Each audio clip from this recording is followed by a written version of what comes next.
Segundo bloco, nós vamos falar um pouco sobre a questão da relação da igreja. O Léo já abordou um pouco aqui.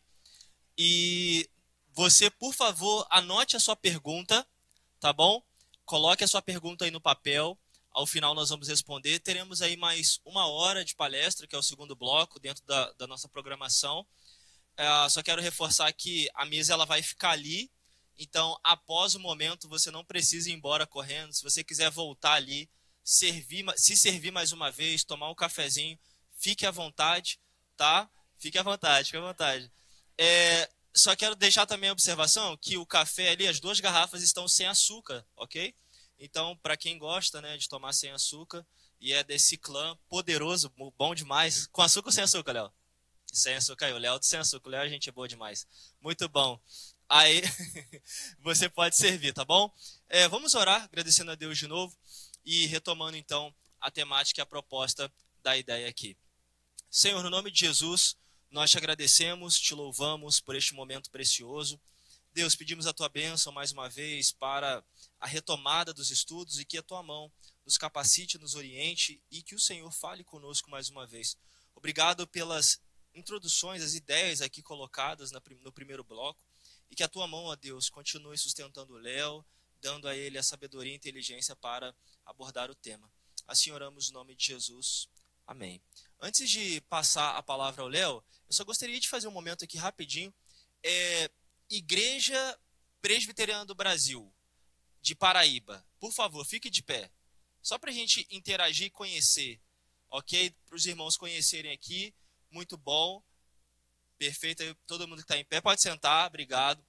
Nós temos aqui o pastor também, Paulo Comitre, que é lá de Piraí. Por favor, Paulo Comitre, por favor, fique em pé, todo mundo te ver também. Pastor do nosso presbitério, colega abençoado de caminhada, Deus abençoe. Aí, eu sei que tem aqui irmãos da igreja metodista, ok? Por favor. Ali nós temos 2 irmãs, muito bom.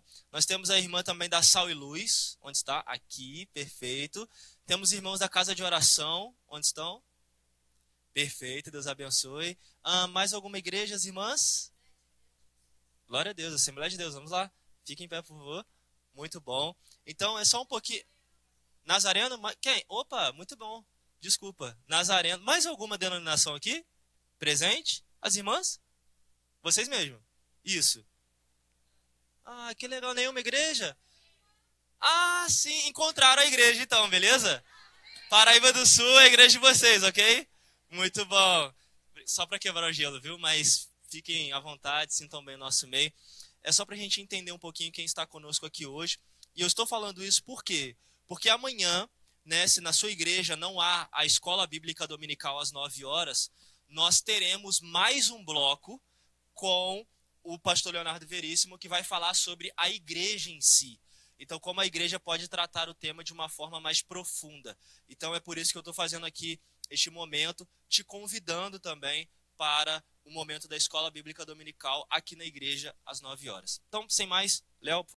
Meus irmãos, quando a gente vai fazer esse processo de inclusão e também em casa, né, cuidando dos filhos, como é meu caso, a gente precisa entender quais são as grandes questões, os blocos de atenção que a gente precisa dedicar pensando na criança, depois no adolescente e assim por diante.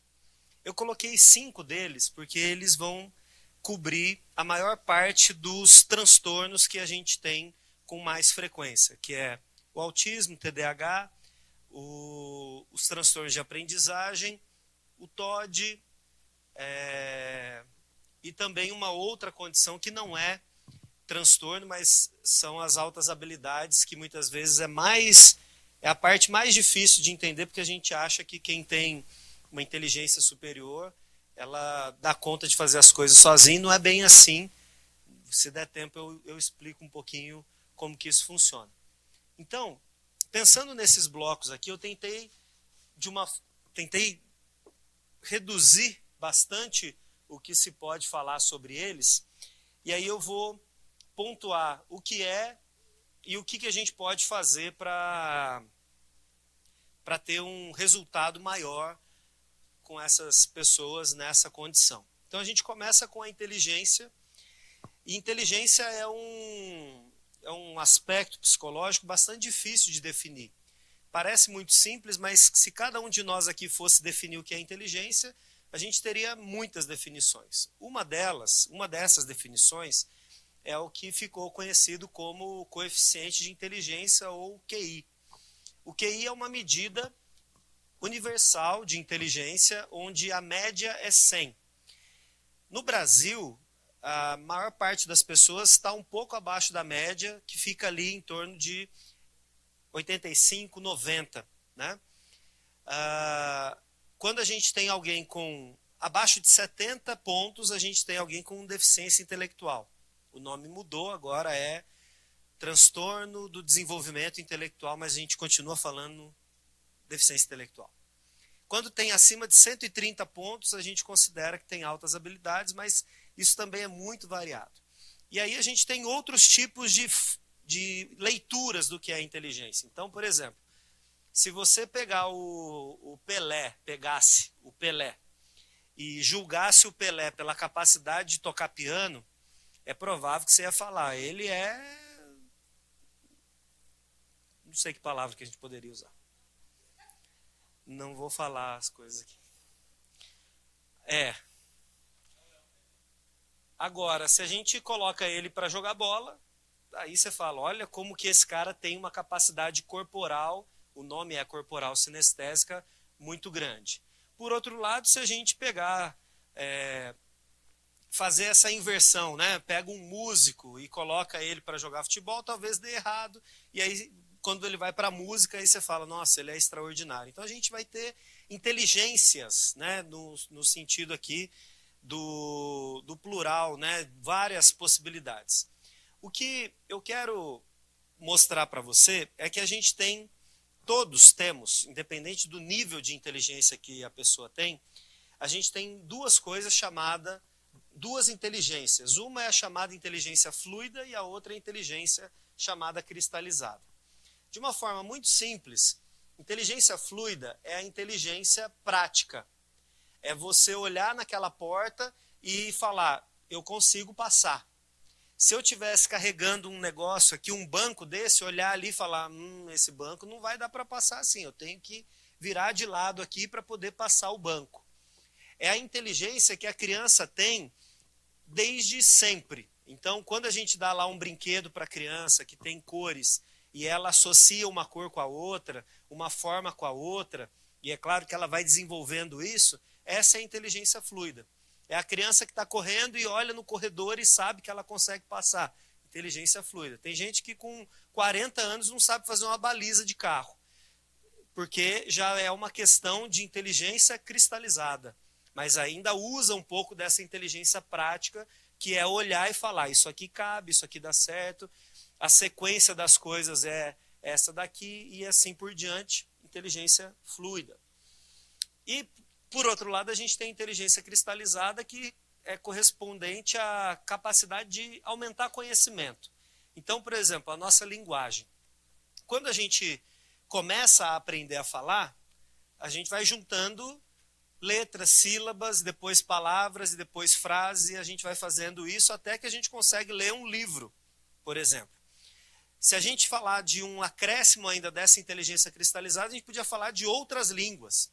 Eu falo português e aí eu aprendo inglês, aprendo não sei o quê. Então eu estou adicionando camadas de inteligência àquilo. Quando eu faço matemática, a inteligência fluida me diz que se eu tenho 4 coisas e eu vou dividir por igual, eu vou ficar com metade.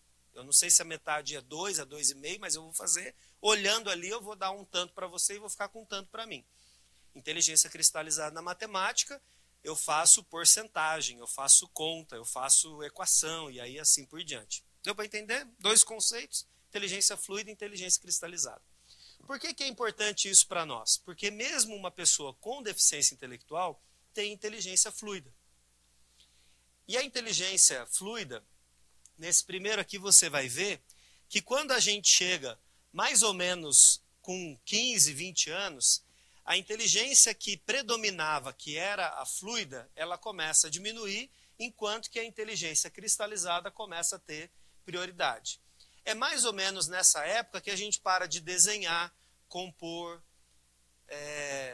brincar e fazer uma série de coisas, porque a partir dali a gente está na vida adulta, e a vida adulta não prioriza que você tenha inteligência fluida, mas sim a cristalizada.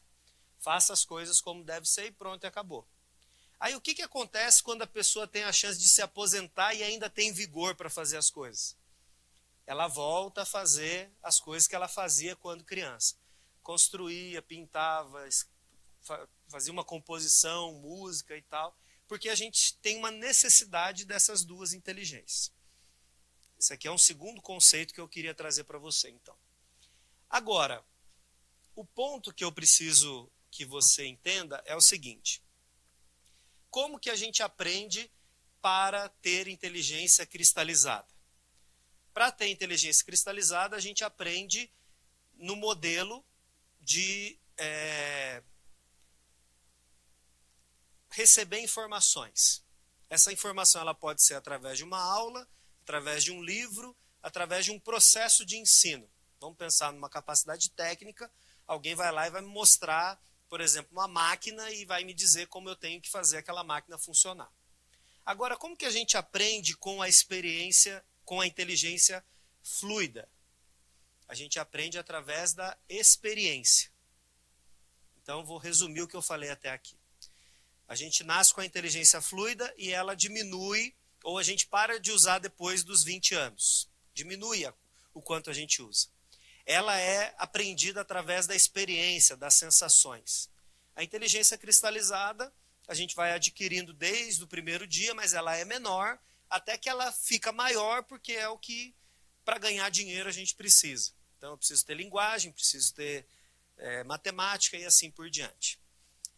Como a gente está falando de atender pessoas com transtornos, a gente está falando de pelo menos uns 70% dessas pessoas com deficiência intelectual.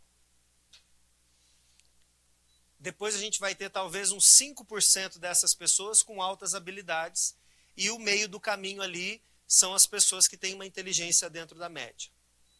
Isso significa que a estratégia mais eficaz para a gente ensinar uma pessoa com transtorno é através dos recursos da inteligência fluida. De modo prático, significa que se eu pegar uma criança e colocar ela sentada e falar, você vai ficar aqui 30 minutos me ouvindo, ela vai aprender talvez 1% daquilo que eu falei. Se eu pego essa criança e faço uma encenação com ela, um teatro daquilo que eu estou ensinando, o que eu estou usando no teatro? Quando eu estou dando uma aula só assim, oral aqui, eu estou usando só uma captação. Ela está ouvindo o que eu estou falando e pronto, acabou. Se eu faço um teatro com ela, eu estou usando a audição, a visão, o movimento corporal. Eu posso ter alguma coisa tátil, uma roupa, uma coisa diferente. Eu posso ter um ambiente, eu posso ter uma fala. Eu estou usando um monte de sensores para ajudar essa criança a captar aquilo que eu estou ensinando. Então, o resumo do que eu quero falar com relação à inteligência é isso. Quando a gente está lidando com pessoas que têm transtorno, e aí eu dei o exemplo da criança, mas eu poderia estar falando de, por exemplo, uma pessoa de 30 anos que tem deficiência intelectual, e eu quero ensinar essa pessoa que tem 30 anos que ela não pode deixar a porta da casa aberta, porque alguém vai entrar. Se eu pego essa pessoa com 30 anos que tem deficiência intelectual, sento ela e explico para ela o mecanismo da chave na porta e o índice de violência na cidade que a gente mora, com dados estatísticos feitos pela polícia militar, quanto que ela aprendeu? Quase nada. Nada é muito difícil, mas um quase nada é o que seria. Se a gente usa uma outra metodologia para ensinar essa pessoa, por exemplo, o que eu dei aqui de exemplo de uma coisa teatral aqui, ela vai conseguir captar cada vez mais. Uma única vez é suficiente? É óbvio que não. O desafio vai depender do quanto essa deficiência intelectual é severa ou moderada ou leve.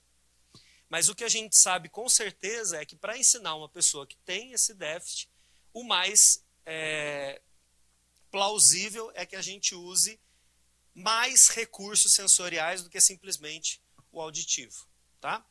Então, deixa eu seguir aqui, só para ilustrar para você uma coisa. Quando a gente está falando de uma criança de 2 anos, ela consegue reagir a sons, imagens, ao tom emocional de uma história, reconhecimento de uma voz familiar, e ela associa sons à imagem. Todo mundo aqui já viu uma criança de 2 anos que vê o negócio e começa a cantar a musiquinha. Ela vê o boneco, ela canta a musiquinha que tem a ver com aquilo. Esse aqui é um desenvolvimento típico. Quando a gente fala de uma criança com 7 anos, o que é esperado é que essa criança não só associe as coisas, como ela consiga ter um pensamento abstrato do tipo, eu sei que aquele é um personagem, ele não existe realmente. Ele não vai ter um corpo material, né? Apesar que isso foi mudando, né? Porque eu me lembro do meu primo, e aqui só vai lembrar disso quem tem 40 anos para lá, que tinha uma propaganda do Nesquik, que abria a lata e o coelho saía de dentro da lata. E aí o meu... tem gente que falou que não lembra, mas eu não sei não, hein? Tô brincando.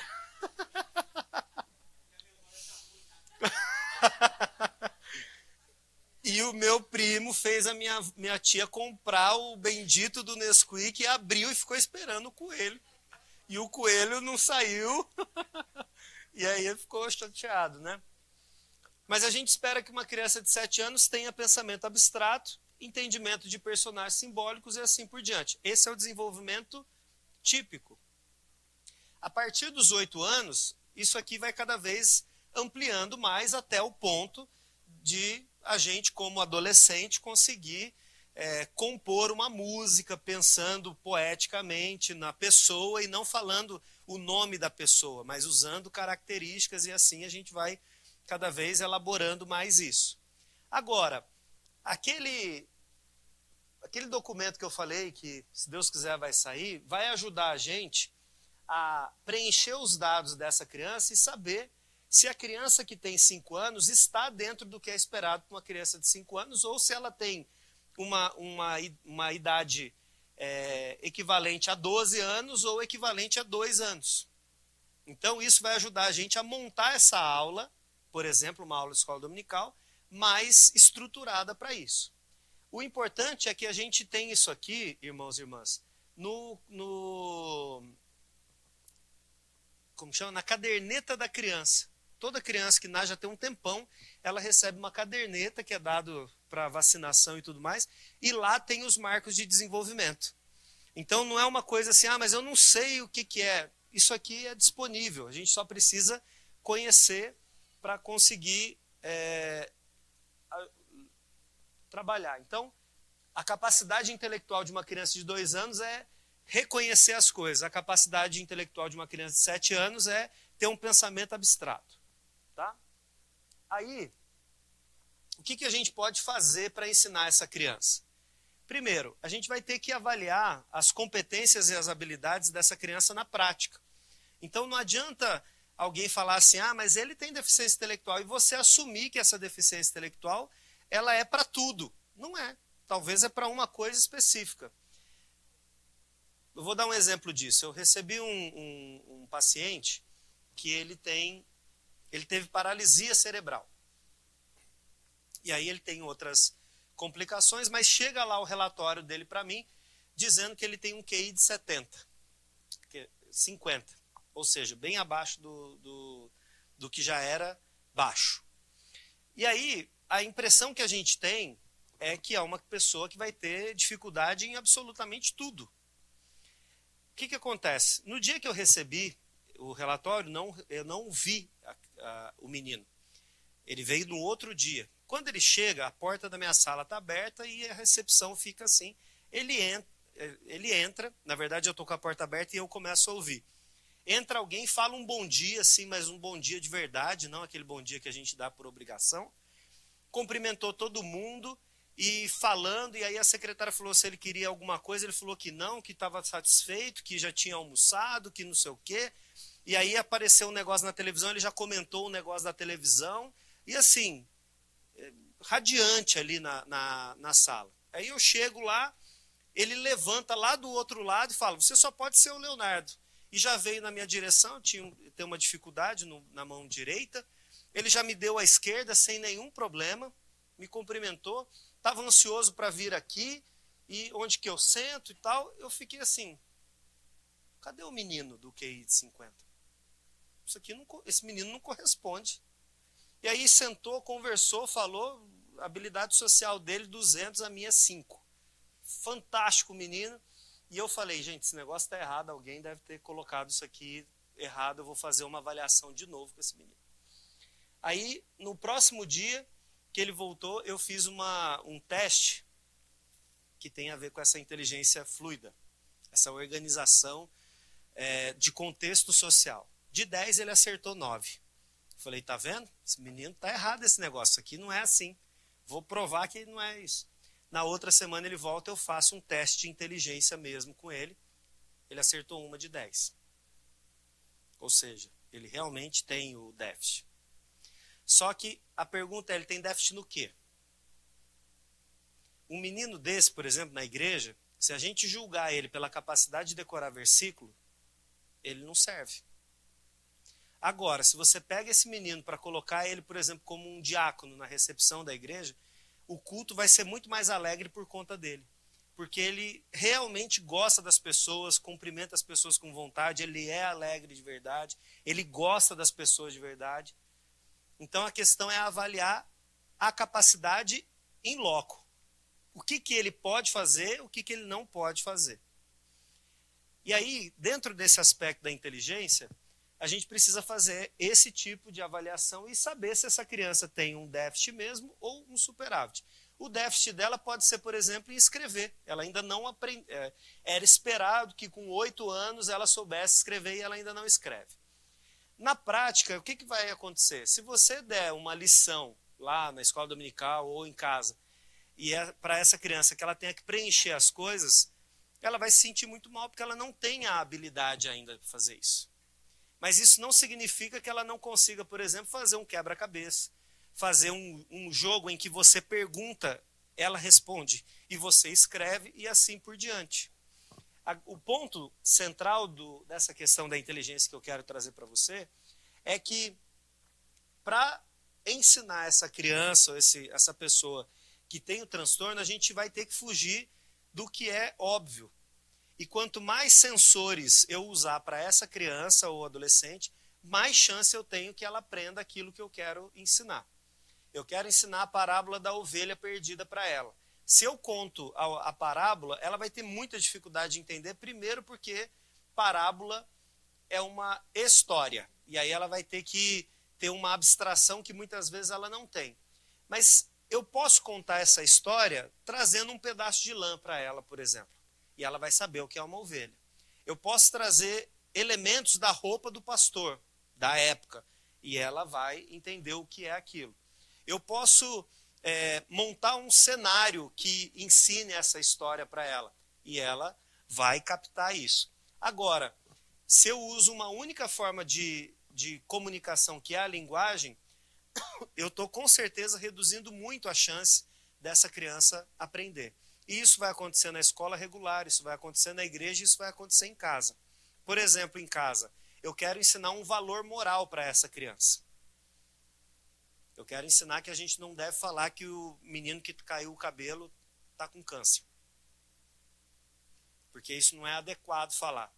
Eu posso sentar e rezar uma cartilha para ele dizendo o que pode e o que não pode falar. E mesmo assim, na próxima vez que ele tiver uma oportunidade, ele vai acabar falando alguma coisa que é inadequado. Então, a gente precisa fazer isso de uma forma muito mais lúdica, muito mais envolvente nas coisas, para que essa criança, adolescente, adulto, aprenda aquilo que a gente está falando. A gente, como pastor, tem um desafio adicional a isso, que é como que a gente ensina num sermão que vai durar 30, 40 minutos, talvez, de forma lúdica. É um desafio ainda maior. Mas a grande questão é que, na verdade, eu acho que a pergunta a ser respondida é: quem disse que é só no momento do sermão que a pessoa pode aprender? Quem disse que ela não pode ter um esboço impresso, por exemplo, lá quando ela chega, e ela vai anotando as coisas que ela acha interessante no sermão, ou ainda tem um desenho associado ao sermão que ela pode ilustrar isso para fazer uma captação maior daquilo que do que está acontecendo. Quem disse que eu não posso, na segunda-feira, associar uma música ao sermão do domingo e passar isso para as pessoas para ela reforçar? Quem disse que na terça eu não posso ter, por exemplo, um grupo pequeno que volte a falar daquele material? Quem disse que na quarta eu não posso mandar os slides, por exemplo, que eu usei no sermão? Por quê? Muita gente não gosta de usar slide, mas o slide é uma forma de adicionar elementos para que essa pessoa aprenda.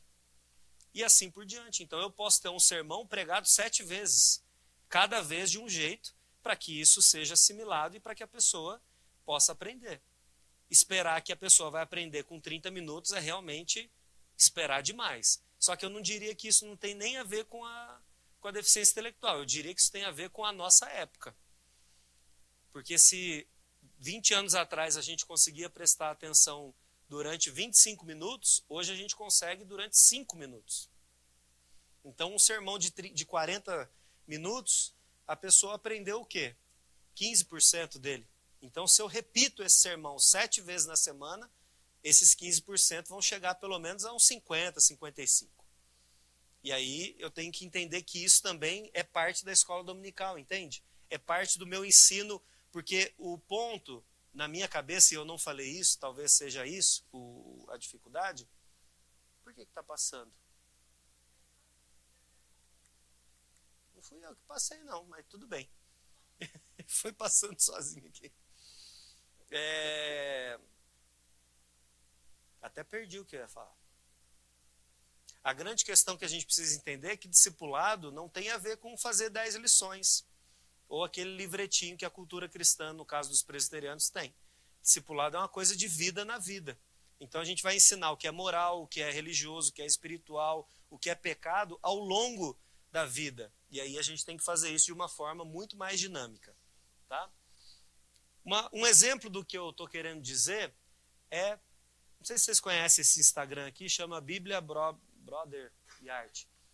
Aqui é um resumo do plano da salvação. A gente tem texto, a gente tem desenho, a gente pode fazer isso numa folha, a gente pode fazer isso numa cartolina, mas o mais interessante disso aqui seria a gente ter isso como modelo e levar a criança, o adolescente, a fazer junto com a gente. Ah, mas o desenho não vai ficar tão bom, não tem problema. A grande questão é o envolvimento na tarefa, a participação na tarefa que aumenta a chance dessa pessoa aprender. Um outro exemplo aqui, isso aqui é um material de escola. Esse caderno aqui, ó, é um caderno no tamanho que a gente está acostumado, tamanho real. O outro é um caderno adaptado, para que a questão da leitura, da letra, e aí envolve também as questões de transtorno de aprendizagem, sejam mais fáceis para que essa criança aprenda. Ah, mas toda lição você está falando que a gente vai ter que pegar uma cartolina e entregar para a criança? Não sei. Se for para ela ser alcançada por Cristo, talvez seja um investimento razoável. Ou não? Não sei, né? Aí a gente vai ter que avaliar o nosso empenho nas coisas, mas é possível, ó, fazer uma adaptação e essa adaptação facilitar a vida dessa criança. Tá? Ainda dentro desse aspecto da inteligência, só quero dar um exemplo para você. Pode ser que você já tenha ouvido eu dar esse exemplo, mas ele é o que mais é significativo para mim. Eu sempre falo que o melhor café que eu já tomei é o café da minha avó, e provavelmente isso está errado. Por quê? Porque minha avó morava na roça. Mineira, morava na roça. E quando eu ia para a casa dela, a gente morava longe, mas quando eu ia para a casa dela, era uma disputa, porque eu era um entre 30 netos. Então ela nem lembrava o meu nome. Ela nem sabia quem eu era. Ela me chamava de filho da Lourdes, que é o nome da minha mãe. Né? E aí, de vez em quando, ela me chamava, ela me selecionava, porque cada hora ela selecionava um, tinha uns lá que ela preferia mais, para falar a verdade. Mas, de vez em quando, ela lembrava que tinha outros, e aí ela me selecionava para ajudar no café. O que era fazer ajudar no café? Primeiro que lá plantava o café, secava o café, torrava o café. Então, o café já torrado, ela colocava na gente, no negocinho, a gente ia moer o café. Só que enquanto a gente está moendo o café, ela está colocando a água para esquentar no fogão a lenha. Então, eu preciso ir selecionando aqui para você ver como que a coisa funciona. Primeiro, ela me chamou. Então, já tem uma coisa afetiva ali. Eu não sou mais um. Agora, eu sou alguém que foi visto. Segundo, tem um monte de coisa sensorial nisso. Tem a lenha estalando lá do fogo, tem o cheiro do fogão a lenha, tem a conversa com a minha avó enquanto eu estou moendo o café, tem o cheiro do café que acabou de ser torrado, então está aquele cheirão. Tem o movimento aqui sendo feito, eu estou fazendo parte desse negócio e parece que é fácil, mas ele vai, né, meio truncado assim. Aí, enquanto isso, eu estou lá conversando com ela, ela vem, pega o café, não está bom ainda, põe de novo, faz o negócio. A hora que termina de fazer o negócio do café, ela passa o café, aí vem o cheiro do café passando. Só que enquanto isso tem o biscoito, o pão de queijo sendo assado, que está acabando de ficar assado, ela vai colocar na mesa e aí não era só fazer o negócio e sair correndo, a gente ainda ia tomar o café com ela. Então aquele café era o melhor café da minha vida. E provavelmente está errado porque nem sei a qualidade daquele café, pode ser que fosse horrível. Mas o fato de ter envolvido sensorialmente o cheiro, o aspecto visual, o auditivo, a sensibilidade, né? Tudo isso fez com que aquele café fosse o melhor. E eu estou contando rapidinho aqui, mas eu poderia descrever com detalhes até o vestido de chita que ela usava. Porque isso tudo está gravado como se fosse uma fotografia na cabeça. Então, se eu pego uma aula e transformo essa aula em algo que envolve mais de um sensor para aprendizagem, eu tenho a chance de fazer essa criança aprender qualquer coisa, ainda que ela tenha deficiência intelectual. Se eu achar que é uma obrigação dela fazer isso, provavelmente ela não vai aprender, não vai querer ficar lá na aula e ainda vai dar problema para você que é professor, porque ela vai querer levantar, andar, mexer, fazer as coisas, e aí você vai ficar irritado e vai falar, essa criança não aprende. Ela não aprende ou o ensino não está sendo atrativo o suficiente. Então a gente precisa olhar para isso com mais carinho. Uma outra coisa que é uma grande dificuldade no processo de ensinar a criança com deficiência ou qualquer pessoa com deficiência é a comunicação. E aí, especialmente no autismo, a gente tem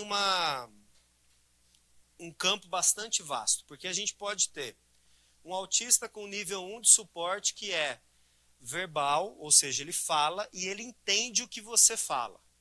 A gente pode ter um autista de nível 2 que ele tem dificuldade em falar, mas ele fala alguma coisa, mas a compreensão dele já é mais reduzida. E especialmente a comunicação corporal é mais prejudicada. Então, se você fizer uma cara de bravo para ele, ele vai perguntar, o que aconteceu? Você está com um cisco no olho? Por que você está fazendo assim com a testa? Ele não vai entender o que aquilo significa, né? E um autista de nível 3 suporte normalmente é não verbal, ou ele consegue verbalizar alguma coisa, mas muitas vezes ele não entende o que você está falando. Então, como que a gente pode se comunicar com alguém que tem esse déficit de comunicação, né? Comunicação, você já entendeu que é uma coisa complexa. Primeiro, a gente vai usar uma linguagem simples e clara. Quanto mais claro, simples forem as nossas palavras, mais chance a gente tem de alcançar uma comunicação com essa pessoa. Outra coisa que a gente precisa entender é que a gente vai ter que repetir e reforçar as informações. Pastor presbiteriano, para quem não é presbiteriano, eu vou explicar isso. A gente sempre faz sermão de 3 pontos. Quando saem 4 pontos assim, a gente já fica até meio estranho. Assim. Se for 2, é porque estudou pouco. E aí a gente tem essa dificuldade. Mas por que a gente faz isso? Porque é um método homilético que a gente fala, né, do aspecto da pregação, de reforçar aquilo. Então você vai ver que normalmente o pastor fala uma vez um ponto, depois ele repete aquele ponto, depois no final ele ainda vai falar daquele ponto, mais uma vez, que é para você sair lembrando todas as coisas. Então a gente pode dividir isso e ensinar. Vou dar um outro exemplo aqui pensando na criança. Você vai dar uma aula e a aula que você vai dar é para uma criança de 4 anos e você tem uma lição de 10 minutos para contar. Se você fizer essa criança sentar e por 10 minutos ela te ouvir, e depois que você contou a história, foi só falar, a chance dela aprender de novo é bem pequena. Agora, se você contar a história dividida em 3 partes de 3 minutos, e cada uma dessas partes você reforçar com figura, com uma ilustração, com uma música, com alguma coisa que vai dando para a criança a impressão de progresso. E aí, denunciando aqui a minha idade, eu adoro flanelógrafo, porque ele vai contando a história e você vai acrescentando as coisas e aquilo vai dando a chance de reforçar, quem que é mesmo esse aqui? Ah, é fulano de tal. E onde que ele está mesmo? Tá. E aí você vai fazendo esse movimento e isso vai ajudando a crescer a capacidade de informação. Outra coisa que a gente precisa fazer, organizar a sala de uma forma que o aluno possa ver o professor. No autismo, a gente tem uma questão que é bem peculiar, que é o seguinte: a maior parte das pessoas enxerga aqui. Você olha nessa faixa do olho para cima da boca. O autista olha essa parte aqui. Por isso que a gente tem a impressão que o autista não olha no olho. E de vez em quando ele não olha mesmo e é horrível olhar no olho. Mas ele olha aqui. Eu olho no olho porque meu pai me treinou na base do quem não olha no olho não é confiável e vi um tapa. Então aprendi a olhar no olho, né? Então a boca era aqui. Imagina na época da pandemia que não podia olhar aqui porque tinha só uma máscara. Era horrível. Então você precisa montar a sala de uma forma que esse aluno veja você por inteiro. E aí muitas vezes acontece da mãe falar assim: esse menino não me ouve. Aí eu falo: então me explica como é que ele não te ouve. Ah, eu falo e ele não ouve. Eu falei: não, estou pedindo para você detalhar. Aí o que normalmente acontece? A mãe está aqui assim, lavando louça, e está falando: você já pegou as suas coisas? Já arrumou o que você tinha que arrumar para ir amanhã não sei na onde? Perdeu totalmente a referência. Não consegue ver a boca, não sabe do que está falando, simplesmente porque está virado de costas. Ah, mas todo mundo consegue. Não, meu amigo, isso é o transtorno. É isso que eu estou falando o tempo todo para você, que é o transtorno. Aquilo que é óbvio para quem não tem é uma dificuldade prática para quem tem. Então, se você der aula virada para um lugar sem que a pessoa veja que você está aqui, e esse negócio de ver a boca da pessoa não é só para transtorno. A pessoa surda, por exemplo, tem a necessidade de ver você. Senão ela não tem a referência. O cego precisa estar de frente para você, para ele conseguir saber de onde vem a voz. Porque senão ele também perde a referência. E muitas vezes, por causa na igreja tem o som de uma forma que ele fica meio... A pessoa tem dificuldade nisso. Então não é só a questão do autismo, é uma questão global, né? Pede lá para a senhorinha, para o senhor da sua igreja lá que tem labirintite, para você ver. Gira ele assim, ó, antes do culto, põe ele sentado e fala: depois o senhor me conta o que aconteceu no culto. Ele nem sabe que culto que foi, não lembra nem o nome dele. Ah, mas o que tem a ver o senhorzinho com labirintite com o menino que tem autismo? Tem tudo a ver, é uma questão sensorial. Por isso que quando a gente tem na igreja uma atividade com a criança que deixa ela agitada, depois a gente vai dar aula, é a pior coisa que você pode fazer. Você tem que deixar a criança chegar e ficar calma, aí você faz as atividades, depois você faz a atividade com ela. Se ela tiver a chance de ficar lá rodando antes da aula, você não vai conseguir ensinar ninguém. Vai ser muito mais desafiador. Aí você vai orar falando: Deus, ensina ele, e Deus vai falar assim: pô, você podia me ajudar também, né? Porque agora ó, a dificuldade que você está criando aí. Tem umas igrejas lá em São Paulo que dentro da igreja tem aqueles brinquedão de shopping. Aí a criança chega, desce no escorregador, vai na bolinha, pula, não sei o quê. Aí depois eles querem colocar a criança sentada para dar 30 minutos de aula. Mas nem eu consigo. Não tem jeito. Então a gente precisa entender o progresso das coisas também para conseguir ensinar. E aí a gente vai ter uma série de tecnologias que são alternativas para a gente ensinar uma criança não verbal. quando essa criança já faz um tratamento, normalmente ela chega para a gente com umas cartinhas ou alguma forma de se comunicar. Mas é possível a gente fazer isso também na igreja. Eu vou dar um exemplo aqui para vocês. Ó. Isso aqui eu tenho no boletim da minha igreja. O boletim ele é digital, mas a gente também resolveu fazer impresso para ajudar. Então, às vezes, a criança tem dificuldade em comunicar, ela só aponta. Ó, eu quero beber água, eu quero ir no banheiro, está fazendo muito barulho. E aí a gente já consegue ter uma comunicação maior e saber o que é que está acontecendo com aquela criança. Ali, ó, hora da história, hora da atividade, hora do louvor, ler a Bíblia. Aqui eu coloquei mais um. Cumprimentar as pessoas, sentar, manter o silêncio. Isso aqui foi feito no ChatGPT, não é uma coisa super tecnológico não, mas dá para a gente fazer. E também tem um negócio lá do aplicativo que, se Deus quiser, vai ajudar nisso aí também. Ele vai ajudar um monte de coisa. Isso aqui, gente, essa prancha de comunicação, ela é da prefeitura de Blumenau. Eles colocaram isso num parque da cidade. Então a criança, ela chega lá e ela aponta, ó, eu beber, por exemplo, cadê o negócio aqui? Ó, eu estou com calor. Ela vai lá e vai apontando, e aí pronto, já teve essa comunicação. Não é impossível que a gente tenha uma placa, é claro que tem que ter a adaptação do que é da igreja, na igreja.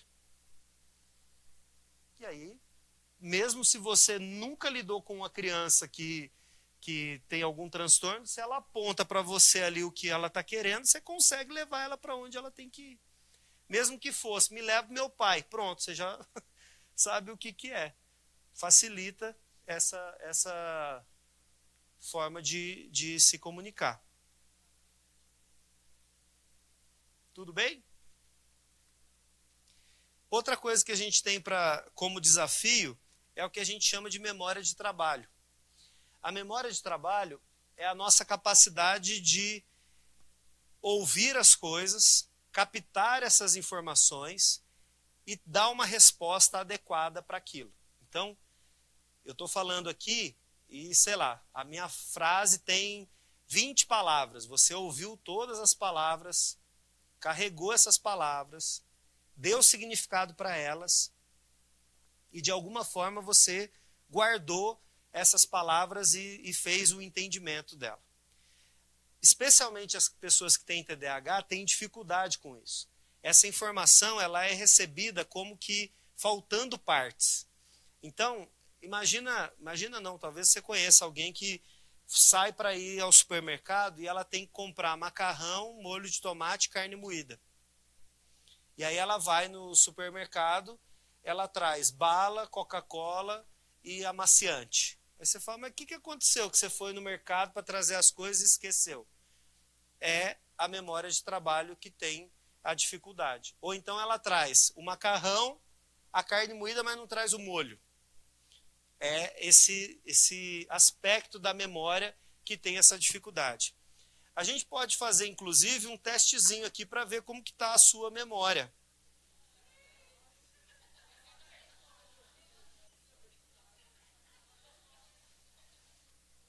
Vamos lá? Eu vou falar uma sequência de números e você me repete os números. Tá bom? 4, 6, 8, 7, 1. Você viu? Todo mundo, nota 10, ninguém tem problema. Agora, eu vou falar uma sequência de números e você me fala ele inverso. Ué, gente. Hã? Então vamos fazer mais calma aqui. Eu vou falar a sequência de número e você me repete na sequência. Aí depois eu vou falar de novo, você me fala na ordem inversa, tá bom? Para ficar mais fácil. 9, 5, opa, vamos lá. 9, 5, 7, 3, 2. Agora na ordem inversa. 9, 5, 7, 3, 2.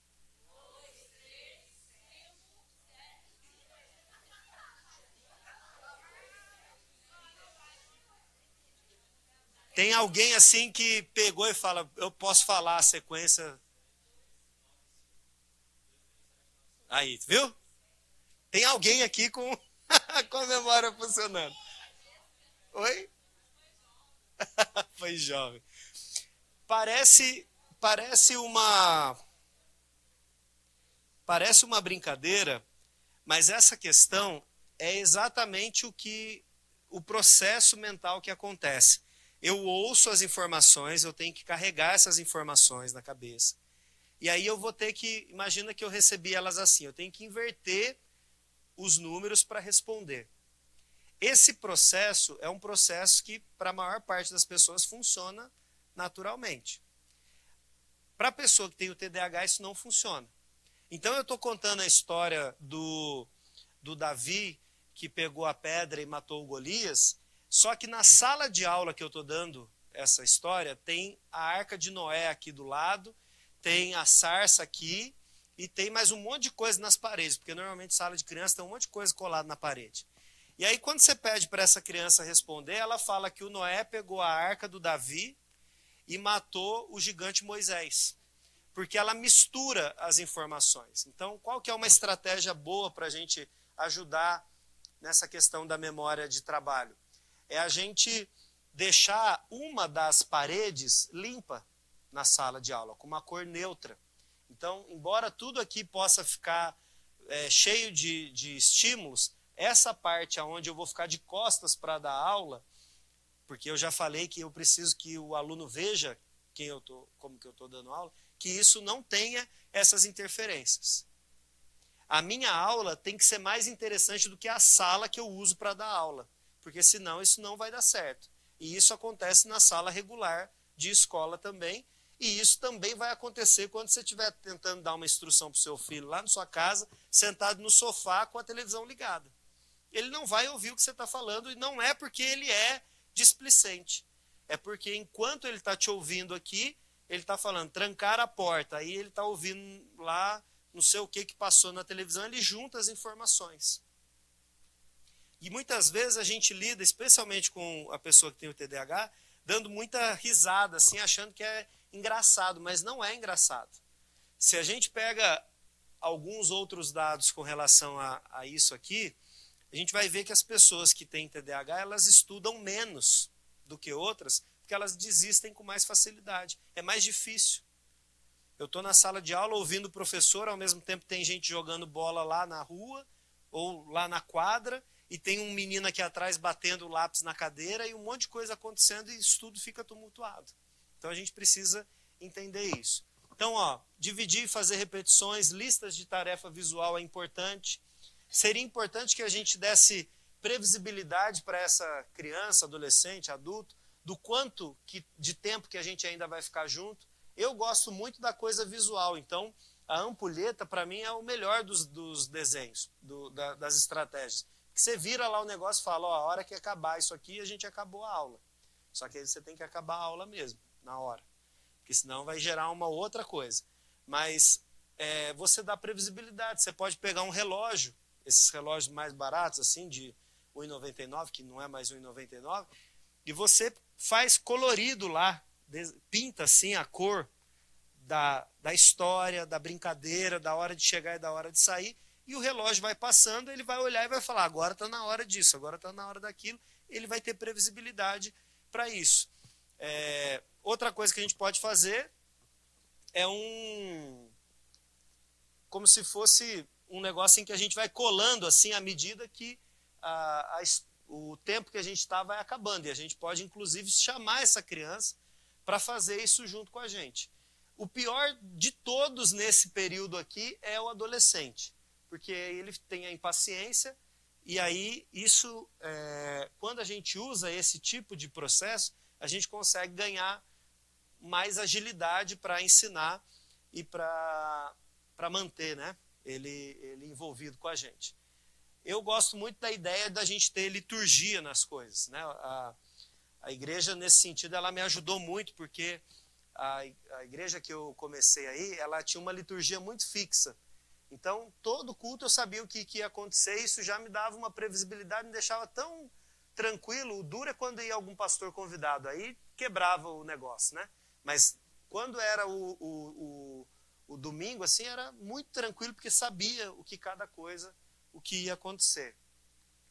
Outra coisa que a gente precisa pensar e entender é o chamado controle inibitório. Controle inibitório é a nossa capacidade de querer fazer uma coisa, mas não fazer aquilo porque não é adequado. Então, é o negócio do meu filho de querer falar que o cabelo caiu, então tem a ver com câncer, e falar, mas não é adequado, eu não vou falar. E aí a gente tem um teste aqui também para tentar treinar o controle inibitório. Vocês já viram isso aqui na internet? Tá. Então eu quero um voluntário, porque dessa vez não dá para fazer todo mundo junto. Quem que vai se voluntariar aí para a gente? Tá. Então a gente tem... Eu preciso que você me fale a cor e não a palavra. O mais rápido que você puder, seguindo linha por linha.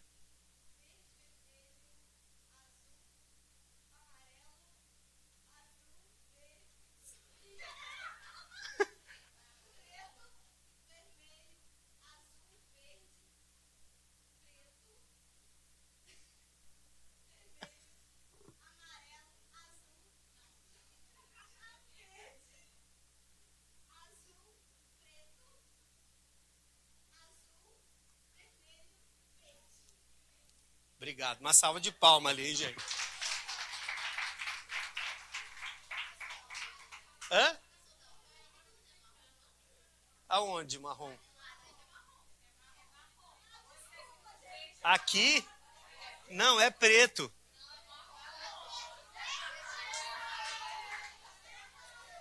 O original é preto. Ali tá saindo marrom.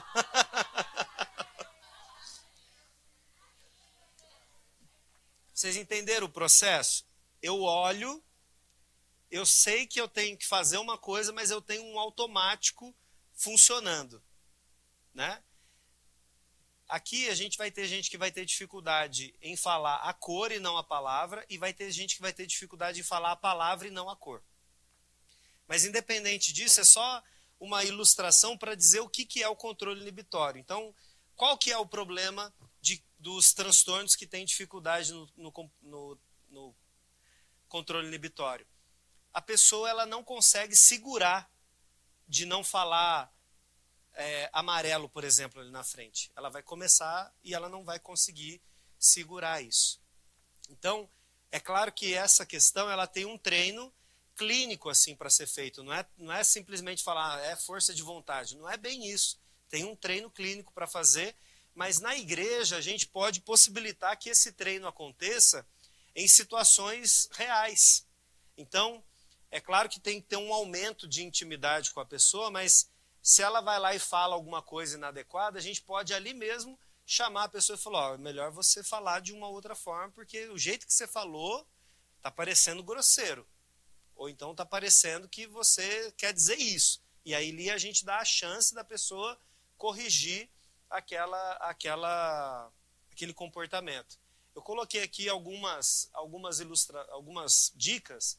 Por exemplo, regras claras e consistentes, ajuda nisso. Regras que sejam curtas e possíveis de ser seguidas.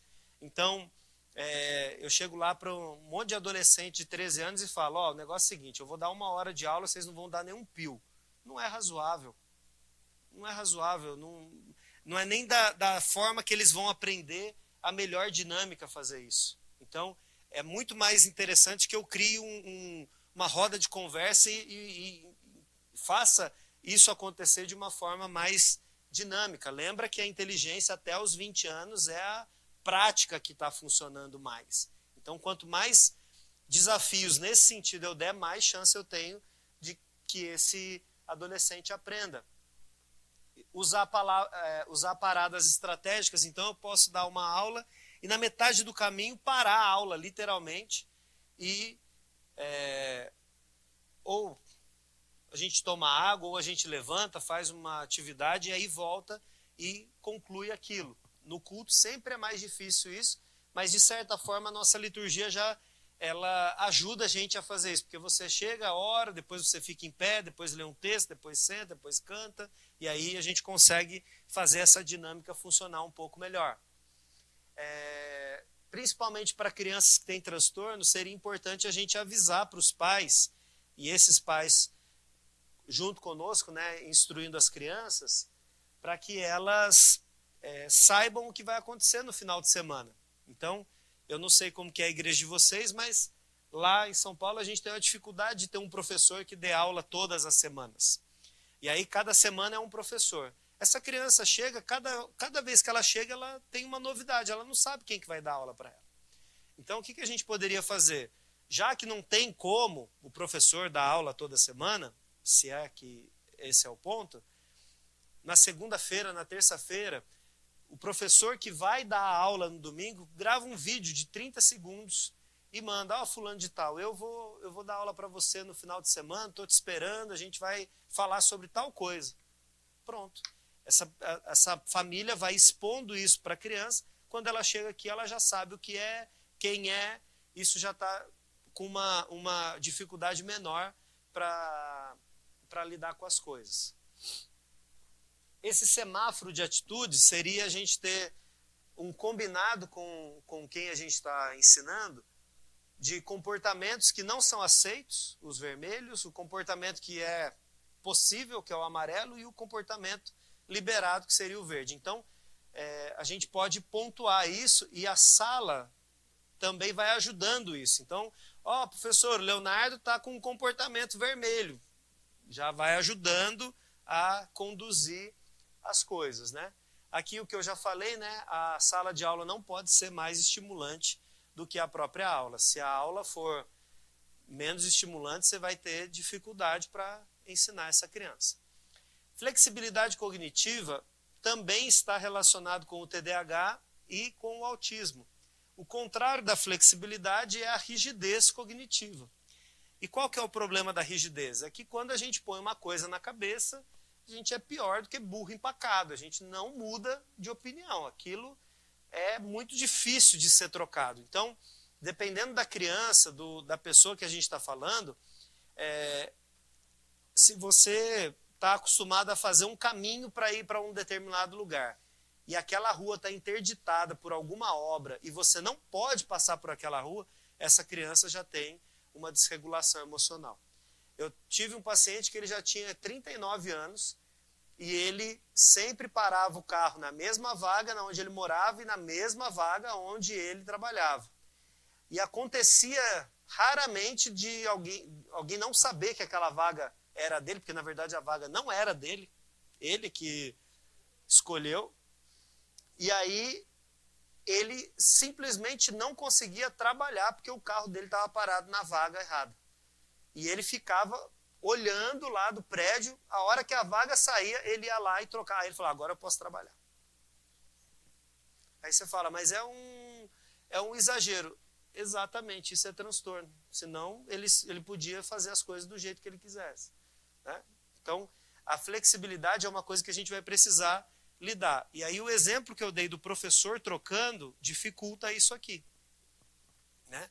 Mas é claro que não tem como eu dar todos esses recursos para nunca ter uma coisa diferente, uma coisa fora do lugar. Então, o que eu diria nesse sentido é que, assim, aquele conceito que a gente tem de zona de conforto, para o autista e para quem tem algum transtorno, ele é quase que grudado no corpo, assim, de tão pequeno que ele é a zona de conforto.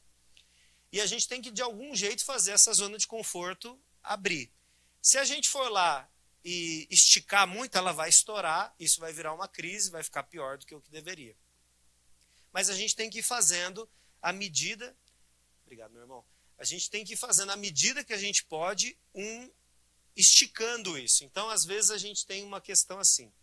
Mas meu filho é autista, ele não gosta de tal coisa, então eu não dou para ele? É isso que eu tenho que fazer? E a minha resposta sempre é, tem que dar, tem que fazer, mas o jeito que vai fazer é que é a grande questão. Então, vou tentar dar um exemplo que é o da comida. Tem lá, junto com isso, a seletividade alimentar, e aí a criança não come fruta de jeito nenhum. Então eu não vou dar fruta para ela. Tá, beleza, ela vai ficar doente. Ela precisa dos grupos alimentares, e aí você não dá, ela vai adoecer com mais facilidade. Tá, mas ela não come a fruta, eu faço o quê? Suco? Bala? Começa com uma bala do sabor, uma essência do sabor, depois isso vira um suco, depois isso vira um mousse, depois isso vira um negócio, uma vitamina que aí tem mais o pedaço, até que chega na fruta. Ah, mas é assim? Não, é sempre assim, né? Você já entendeu que a coisa é assim. Mas é isso. Ah, mas aí volto na flexibilidade cognitiva no exemplo que eu dei no começo da pessoa não conseguir assistir o culto aqui. Como que a gente vai flexibilizar essa cognição? Fazendo um processo de dessensibilizar. Ah, mas demora muito. Pois é, não fazer isso vai piorar demais a vida, porque imagina só, eu tenho uma criança de 5 anos que é inflexível. E aí tem essas dificuldades. Agora imagina um homem de 35 anos inflexível nesse nível, o tamanho do problema que você vai ter construído. Então a gente tem que fazer esse movimento e a igreja pode fazer isso, porque senão daqui a pouco essa pessoa ela vai ter o pastor dela, a igreja dela, a ceia dela, tudo dela, porque ela não consegue conviver com as pessoas. E qual que é o problema dela não conviver com as pessoas? Simplesmente não cumprir um aspecto bíblico que é o da comunhão. Então a gente tem que olhar para isso nesse conceito bíblico. Só para você ter uma ideia do que é a rigidez cognitiva, todo mundo aqui dirige, ou talvez a maior parte aqui dirige, mas já deve ter visto um carro que está usando GPS, né? E aí você vai, e aí o GPS ele recalcula a rota, né? Imagina que cada rua que você passa, ele fala recalculando rota, mas ele não para. Ele continua falando, recalculando rota. Aí você vai na próxima esquina recalculando rota, na próxima esquina recalculando rota. E isso fica, no final de 5 minutos de carro, tem 10 vozes, 20 vozes dizendo recalculando rota, recalculando rota, recalculando rota. É isso que é a rigidez cognitiva. Você não tinha uma ideia do que era, é isso. Dá um cansaço assim, de vez em quando. De vez em quando não. O tempo todo, né? Outra coisa que é importante a gente falar é da regulação emocional. E a frase que eu gosto mais sobre isso é o seguinte: ter emoções reguladas é ter emoções proporcionais ao evento. Então, se a gente está diante de uma festa, a emoção esperada é de alegria. Se eu estou diante de um velório, a emoção esperada é luto.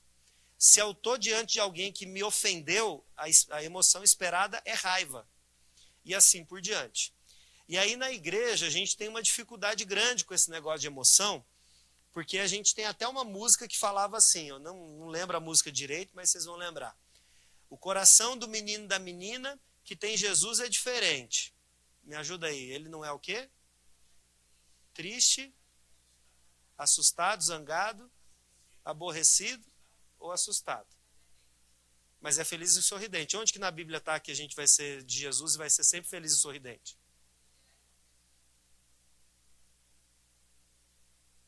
Mas a gente ensinou para a criança uma música que ela vai repetir, que quando ela fica assustada, triste, descontente, ela não é de Jesus. Aí, quando ela fica assustada, como que ela vai resolver isso? Ela não vai resolver, porque se isso não é uma coisa de Jesus, ela não pode nem falar para o pai e para a mãe, porque ela, imagina só você, quando criança, chegar e falar que você tem uma coisa que é do diabo, seu pai para sua mãe. Aí você vai guardar para você e vai esperar um dia para lidar, e não vai lidar. Então, a gente tem uma dificuldade muito grande ainda de falar de coisas que são expressas no Evangelho e que a gente dificulta. Por exemplo, Jesus se irou. E eu acho que não foi uma encenação ele chegar lá no átrio ali do templo e falar assim, gente, eu estou muito bravo com vocês, olha a minha cara. E todo mundo falou, meu Deus. Eu acho que não foi assim. Eu acho que, de fato, o chicote ali, né? O pessoal viu mesmo que o negócio, né? Porque a gente tem uma figura de Jesus assim, magrelo, né? Franzininho, assim, quase que dá dó do Jesus que a gente tem, assim, né? Só que a gente esquece que, por exemplo, Jesus provavelmente foi marceneiro, né? Não era a profissão do pai dele? E marceneiro numa época que você não tinha um botão para apertar e fazer a prancha ficar reta. Você tinha que fazer no braço. Jesus, aqui eu não estou nem fazendo uma teologia, viu, pastores? Eu só estou dizendo que a minha compreensão de Jesus é que ele não era assim, esse cara tão magrelinho, assim, que você olha e fala, gente, que dó. Né? Ele devia ser um cara meio robusto, assim, né? Até porque, se ele fosse de outro jeito, ele pega o chicote, alguém vai lá e tira da mão dele e dá uns tapas nele ainda. Ninguém fez nada com ele. Chegou e pôs respeito, todo mundo ficou lá quietinho. Só que ele ficou irado e não pecou, mas a gente não usa Jesus como uma referência para regular a emoção das crianças ou de quem quer que seja. Aí a gente tem um livro na Bíblia que chama Lamentações, mas a gente como crente não pode ficar triste. Não entendo como que a gente consegue fazer as coisas. Então assim, a gente poderia e deveria ensinar como regular emoções a partir do que a Bíblia diz. Você não precisa da psicologia, você precisa da Bíblia. E a Bíblia ensina para a gente porque tem o modelo maior de como é fazer isso, que é Jesus. Só que se a gente diz para a criança, não, você não pode ficar com raiva, a gente não está ensinando. O que eu preciso isso que você está sentindo é raiva. E agora a gente vai ter que entender o porquê que é que você está com raiva e se essa raiva é justa. Porque pode ser uma raiva justa e uma raiva injusta. Se for injusta, a gente vai ter que lidar com ela aqui, perdoar, resolver e tal. Agora, se ela é justa, a gente vai ter que fazer justiça. E aí a gente tem que ensinar isso. Né? E aí tem um ponto aqui, irmãos, que é um tema que eu volto amanhã, é maior do que eu posso falar hoje, mas assim, tem uma questão que é muito difícil quando a gente está lidando com pessoas que têm deficiência, que é o aspecto de até onde o comportamento dela é por causa da deficiência e onde passa a ser pecado. Só que se eu não posso ensinar para ela, a partir da Bíblia, como é que você lida com a raiva, com a tristeza, com o luto, com o nojo, com qualquer outra coisa, eu não tenho referência para ensinar essa pessoa. Porque como que eu vou falar para ela, você vai ser só feliz, porque só tem gente feliz com Jesus. E aí, esse exemplo que eu dei de, isso aí que você está sentindo é raiva, vamos ver se ela é justa ou não, é uma chance muito grande para a gente lidar com o pecado. Porque, olha, você está com raiva do amigo, não é que ele foi injusto, é porque na sua cabeça as coisas têm que ser do seu jeito. Aí é a chance da gente falar, não é assim.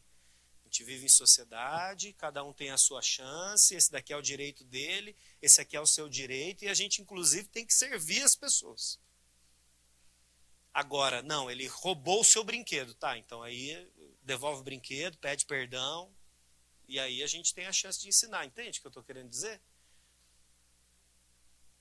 Você veio aqui achando que ia ter 3 pontinhos fácil assim para você sair daqui e falar, agora eu sei como que eu lido com gente que tem deficiência, né?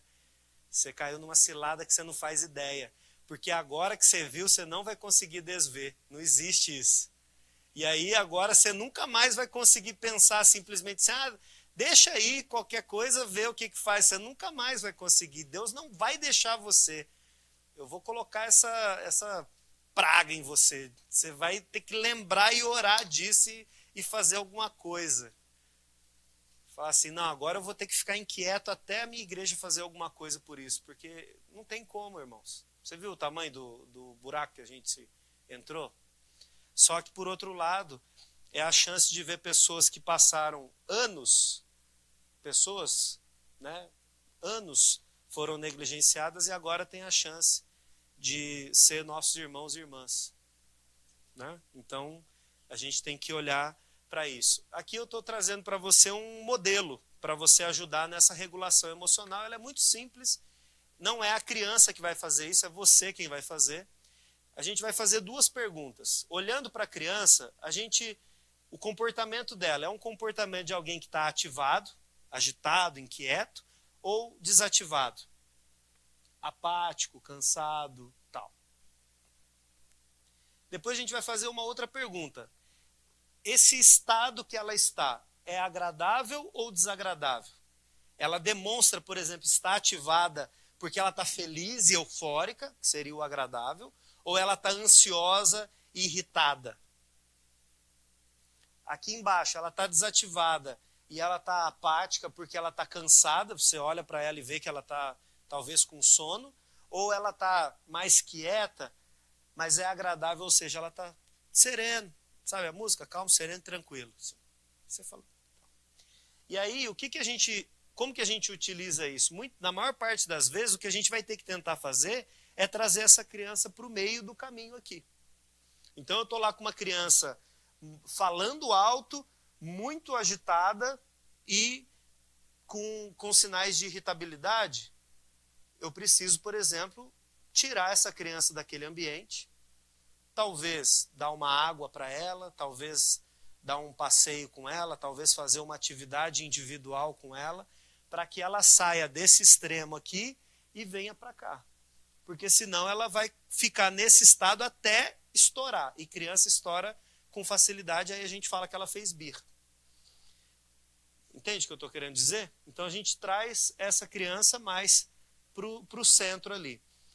Quando a gente está falando de criança com transtorno, de novo uma estatística, né? Você viu que eu gosto. Tem alguns dados que dizem que até 93% das crises que acontecem tem a ver com o fator sensorial. Muito som, muito calor, muita luz, muito barulho, a roupa que está incomodando, coisas dessa natureza. Então, quando a criança já chega, uma coisa importante é assim, nunca é do nada. Ah, do nada ela ficou assim irritada. Nunca é do nada, tem sempre alguma coisa acontecendo. Mas aí a gente pode ir assim, à medida que a gente vai conhecendo a criança, o jeito que ela entra, a gente já sabe o que está acontecendo. É igual a esposa quando ela fecha a porta. Dependendo do jeito que ela fechou a porta, você já sabe que a coisa está boa ou está ruim. Né? Então a gente vai... E aí você precisa entender que esse é um ministério, né? Não é uma coisa que você vai fazer esporadicamente. Você vai fazer isso porque Jesus te chamou para isso, né? E aí você vai investir nisso. Mas deu para entender a ideia de conseguir olhar para a criança e saber o estado que ela está. E aí a gente pode propor atividades que tragam uma diminuição ou até mesmo uma ativação, porque talvez ela aqui, ó, desativada e desagradável, cansada, se eu ficar propondo coisas para ela, ela vai se irritar. Quem que, quando está com sono e alguém fica incomodando, fala, ai, que beleza, obrigado por ficar me incomodando hoje, que eu estou querendo ficar quieto. Não acontece, né? Então, a gente pode olhar. Aqui, só para você ter ideia das emoções que a gente pode ter em cada uma delas. Aqui ficou pequenininho, né? Ficou bem pequenininho. Então, a regulação emocional eu já falei. Uma das coisas que a gente pode usar para regular emoções é o que a gente chama de sala sensorial.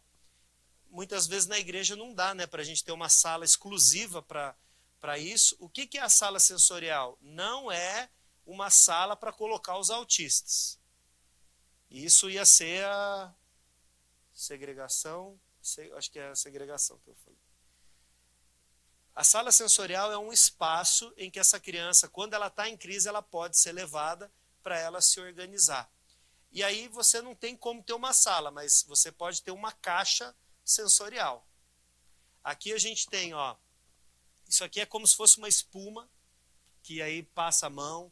Aqui é uma bolinha, aqui é aqueles cubos de mexer. Aqui é uma bola que cresce assim.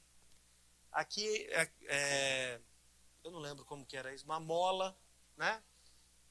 Esse aqui é de madeira, ali é um óculos, e esse aqui é uma prancha em que ela pode ficar mexendo as coisas e tal. Isso aqui a gente pode ter, isso aqui é uma caixa sensorial, pode ser uma mochila sensorial. O ponto para ilustrar é que, assim, a gente pode ter essas coisas que ajudam naquele processo de se reorganizar, mas sempre é mais eficiente a gente saber qual objeto para aquela criança em específico é um objeto que traz ela para a calma. Então vamos imaginar que é uma criança que tem um bichinho de pelúcia, que tem uma toalhinha, que tem um carrinho. Esse objeto sempre vai ser mais poderoso para ela se regular do que qualquer outro. Mas a gente pode ter isso aqui pensando num visitante que veio e se desorganizou. E aí a gente pode ter isso aqui. Muitas vezes isso aqui tem sido colocado na parede. Tem como fixar assim na parede e fazer. Você pode ver, ó, tem um trinco, tem um interruptor, esse aqui é de girar, ali é de passar a bolinha, aqui é um zíper, esse aqui você vai girando assim, eles giram todos. Teve uma época que estava muito, como fala? Na moda, assim, uns spinning que girava assim, também tem, né? E aqueles pops que ficava apertando. É esse tipo de objeto que ele é sensorial e ajuda a regular. Por que esses objetos ajudam a criança a regular? Porque quando ela entra em crise, o adolescente, o adulto também acontece a mesma coisa. É como se tivesse entrado num curto-circuito. Falar para ela assim, se acalma, é como se você não tivesse falado nada. Ela não está ouvindo ali o que você está falando. Então, a gente precisa de um estímulo físico, um outro estímulo, que ajude ela a voltar para onde ela saiu. Então, vamos pensar num adolescente. Você não vai colocar o adolescente, muitas vezes, fazendo uma coisa dessa. O que você faria com um adolescente, com um adulto que se desregula? Leva ele para o banheiro e deixa ele lavar o rosto, por exemplo. O estímulo da água, normalmente a água vai ser fria, é como se desse essa chamada de volta, né? Tá num processo mental muito exaustivo, e aí qualquer elemento que envolva essa questão tátil é como se ancorasse a pessoa para ela voltar não é que ela vai lavar o rosto e vai voltar a ficar 100%. É o processo para levar, né? Ela a se organizar. E aí a criança desregulou, você volta, ela já está organizada, você leva ela de volta para a sala? Não. Porque senão ela vai entrar em crise de novo. Aí você tem que entender o que é que estava acontecendo na sala para desregular ela, para ela não entrar de novo nesse ciclo, né? Então, aqui é só para ilustrar, para você ver possibilidades. E para a gente caminhar aqui para o final, esse aqui é a respeito do comportamento inadequado, que é um comportamento de crise, um comportamento violento. Esse ciclo da crise, ele foi feito pela Universidade da Carolina do Norte, e eles estruturaram isso da seguinte forma. A gente tem um período de estabilidade no comportamento, que é quando a criança está respondendo adequadamente. Eles colocam ali que a gente tem 3 estágios até chegar na crise, nem sempre vai ser assim. Quanto mais essa criança estiver desregulada na vida, mais chance ela tem de passar de um lado para o outro com facilidade. O que leva uma criança a estar desregulada? Uma alimentação inadequada, falta de tratamento, um ambiente tumultuado, muita cobrança. Dependendo do jeito que ela chegou na igreja, se ela veio de barco, de ônibus, de carro, o que aconteceu no caminho até ela chegar aqui. E aí, o que sinaliza para a gente que ela está entrando em crise? No caso do autismo, que é o que mais acontece aqui, são as estereotipias. O que é estereotipia? Aquele movimento repetitivo que a criança faz e que não tem uma função. Por exemplo, esse movimento aqui não tem uma função, mas ela faz porque esse movimento ajuda a regular, movimento de pêndulo.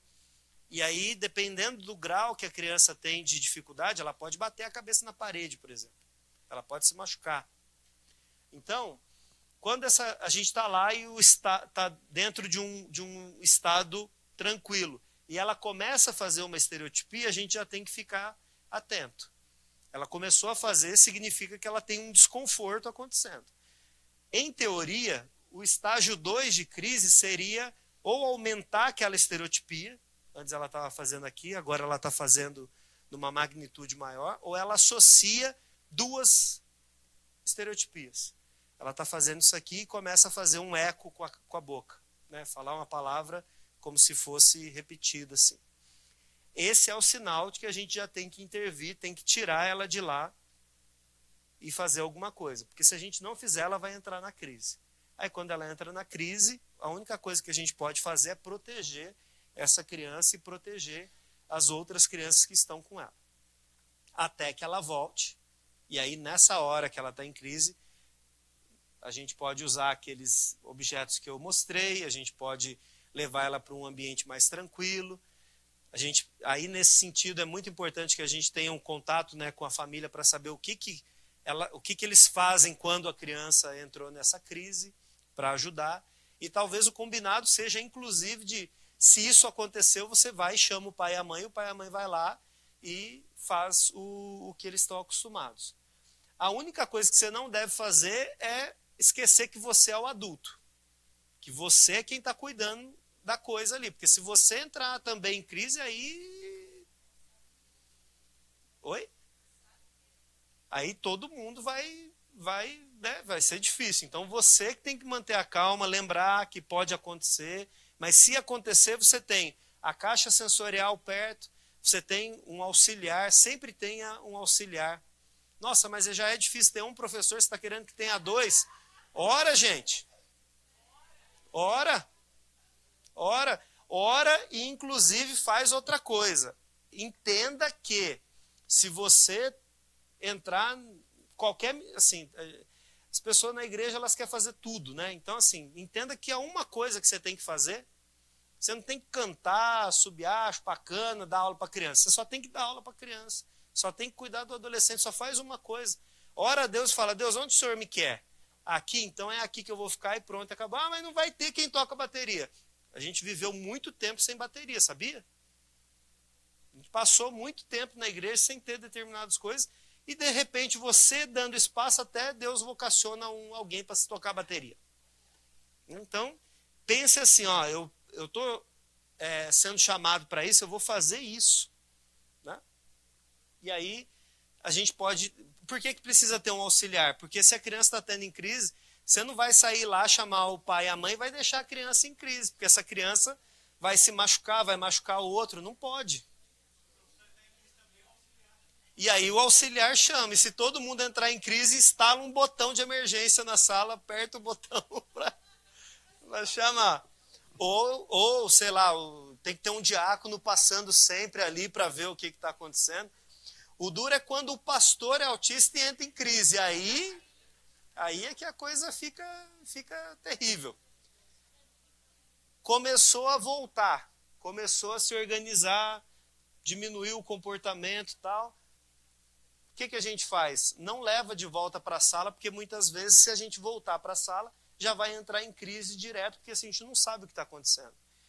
E aí é muito importante que a gente tenha uma integração entre os professores para a gente conseguir saber o que está acontecendo, cuidar mesmo dessa criança. Porque eu acho muito difícil, sinceramente, eu acho muito difícil. Uma semana um dá aula, na outra semana o outro dá aula, aí não conversa um com o outro, não sabe o que aconteceu, o que deu certo. A gente precisa entender que é uma igreja só, gente. Né? A gente está fazendo uma coisa junto, senão não vai funcionar. Né?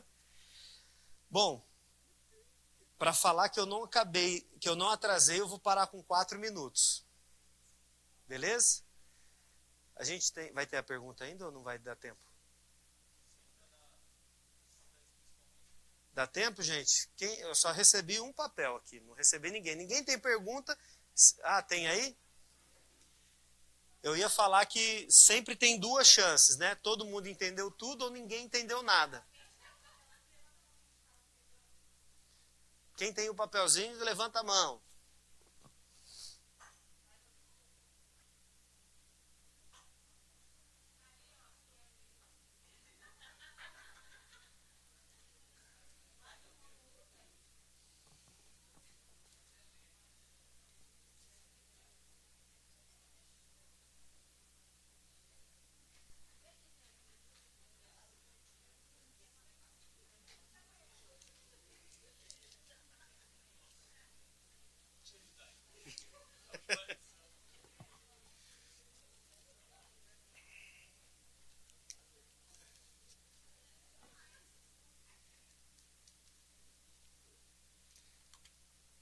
Ó, já tem 2 perguntas aqui que são quase a mesma questão.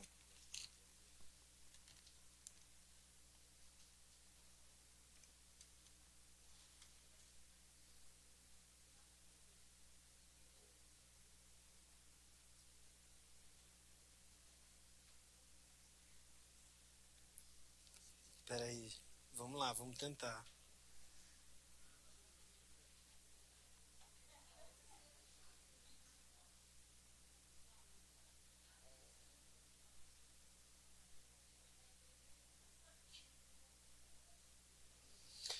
Bom, eu acho que tem... Deixa eu ver só, peraí, gente.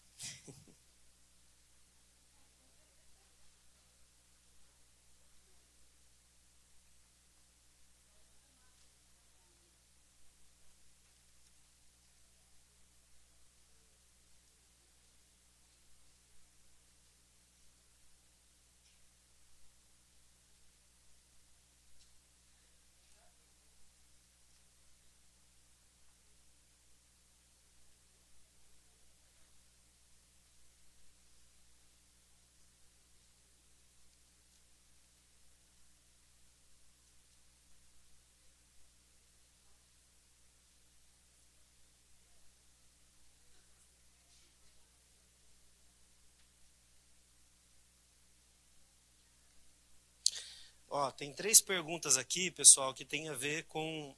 Aí você fez a pergunta, você vai entender que tem variações aqui. As variações são o que fazer quando os pais não entendem ou não aceitam que a criança tem o diagnóstico. A pergunta tem 3 aqui, a variação dela é dentro disso. Bom, a primeira coisa da gente entender é que não é simples para uma família que tem um filho romper com o ideal de como esse filho seria e pensar, se o meu filho tem autismo, ele pode não fazer as coisas que eu esperava que ele viesse a fazer. Então, esse é um processo de luto. E aí o nome é horrível, porque parece que a gente está falando que perdeu a criança, mas a gente perdeu a criança ideal, né? Talvez uma pergunta para ajudar a entender isso é a seguinte: quando uma criança nasce? Quando que a criança nasce?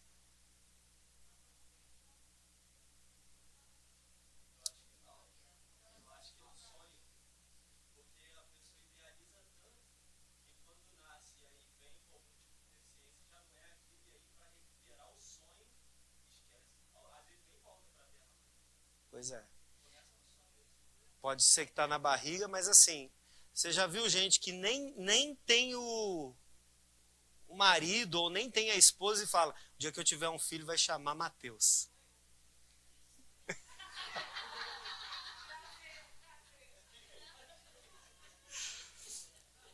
Na cabeça, esse filho já... E aí, qualquer criança que nascesse, não é uma criança com deficiência, qualquer criança que nascesse não seria correspondente à expectativa. Porque não existe chance disso acontecer. Mas a gente tem essa coisa do ideal. Então, assim, a primeira coisa é que essa família, ela tem um sofrimento ali para lidar com isso, porque ela começa a perceber, mas ela não quer muitas vezes aceitar.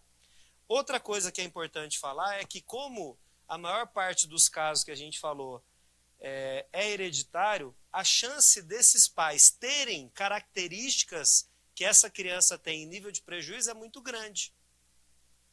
Então, às vezes esse pai não entende que aquela criança tem uma dificuldade porque ele faz exatamente aquilo que o filho faz. Ou sempre fez aquilo que o filho faz. Então ele não percebe, porque ele também tem uma questão. Essa é a minha história. Essa é a minha questão. Eu falava para a médica, não tem por que você falar que ele tem alguma coisa, porque eu sempre fiz desse jeito. Ela falava, mas olha lá, ele coloca os carrinhos enfileirados. Eu falava, mas você já viu a rua? Você já viu os carros desorganizados? Os carros são organizados, um anda atrás do outro. E ela olhava para mim e falava, já era, não vai ter jeito. Enfim, então, primeira coisa é a dificuldade, segunda questão é a questão hereditária, terceira questão que eu apontaria aqui é que existe uma dificuldade para entendimento ainda do que é. E, por exemplo, o autismo hoje, ele virou pejorativo, ele virou uma forma de xingar. Tem criança na escola que xinga o outro chamando o outro de autista. Quem que vai querer ter um filho autista numa condição dessa? Entendeu? Quem vai querer colocar um negócio desse aqui no pescoço da criança? E aí todo mundo vai olhar e falar, ah, olha lá, é o autista passando e tal. Então, é uma coisa ainda de preconceito mesmo. Quando eu tenho dificuldade de colocar isso aqui no pescoço, mas eu ofereço o tratamento, é uma situação. Agora, muitas vezes isso não acontece de jeito nenhum. E uma outra questão que eu colocaria aqui para vocês é o seguinte: a gente ainda tem muita dificuldade de falar sobre saúde mental na igreja. Então, quando a gente fala que alguém, fulano, vamos orar porque o fulano ali está deprimido, sempre, ou está com depressão. Alguém sempre vem falar, mas ele só precisa orar mais, né? Se ele orar mais, isso aí já resolve. É porque ele é fraco mesmo na fé. Se ele fosse um pouquinho mais experiente, isso não tinha. E aí, se a gente ainda está lidando com dificuldade com essas questões, que dirá com questões mais complexas, né? E aí, eu já fui num monte de igreja falar, e tem igreja que ainda fica tentando tirar demônio de autista, e eu falo, primeiro vocês vão ter que colocar, porque não tem. Então você põe para depois tirar. E tem igreja que nem considera que é uma questão. Então a gente ainda tem muita dificuldade como igreja para poder fazer o meio de campo de ser quem instrui essa família. E aí a gente tem que criar um ambiente, por isso que eu sempre falo dessa questão da cultura, da inclusão. Para que a gente não tenha que falar assim, Mateus é autista. Quê? Mateus é autista. Tem certeza que ele é. Mas vamos ficar em oração, né?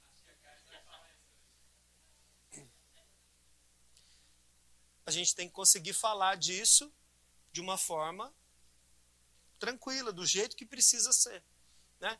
E aí, à medida que a gente tiver uma igreja que fala disso de uma forma que a pessoa não vai se sentir julgada, aí talvez esses pais consigam falar, mas será mesmo que meu filho tem alguma coisa? E aí tem uma outra coisa ainda, que é a questão do acompanhamento pastoral, do acompanhamento de amizade, né? Não colocando a responsabilidade no pastor, mas pastoral no sentido da comunidade, de cuidar um do outro, de ir nessa casa, conhecer essa pessoa, né? Muitas vezes, fazendo essa entrevista que eu estou falando, a gente tem a chance de falar, mas a pessoa vai lá e coloca, e aí dá a chance dela falar alguma coisa, mas eu estou preocupada, e aí a gente consegue estabelecer uma conexão. Mas a maior parte das vezes essas pessoas elas estão se defendendo, porque todo mundo parece que está acusando elas, e aí assim, não é só uma acusação de não falar do filho, é quase que uma acusação de negligência. E aí a pessoa vai se sentir ofendida mesmo. Então a gente tem que criar um ambiente para isso. Como que a gente faz isso? Fazendo as coisas que eu já falei. A gente vai criando esse contexto para que essa pessoa possa se sentir confortável de falar, olha, eu acho que eu tenho alguma coisa. E outra coisa também, irmãos, que a gente tem que pensar é o seguinte, infelizmente não é barato, não é fácil conseguir fazer uma avaliação hoje. Você vai no serviço público, demora muito tempo. Particular não é barato. Por que que não é barato? Porque se esse profissional ele realmente está fazendo as coisas com qualidade, ele tem que comprar esses testes. Cada folha de teste vem com uma marcação individual. E se o conselho, por exemplo, de psicologia vai e faz uma intervenção e você tem uma cópia de alguma coisa que não é permitido, você perde a sua licença. Você não pode mais ser clínico. Então, para fazer do jeito certo, você tem que comprar essas coisas. E não é barato. Então, uma parte do custo disso é o custo da própria aquisição do material. Entende? Então, não é uma coisa assim.